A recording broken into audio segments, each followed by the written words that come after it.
Siemka, dzisiaj mamy nieciekawą pogodę. Trochę wieje, co chwilę przepaduje. No ale mamy tutaj niezły dywan z liści. Także dzisiaj postaram się coś zgrabić i wywieźć.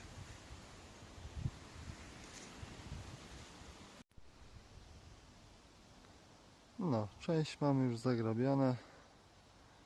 Jeszcze zostało troszkę. No i będziemy ładować i wywozić. Wszystko mamy zagrabione. Czas na załadunek.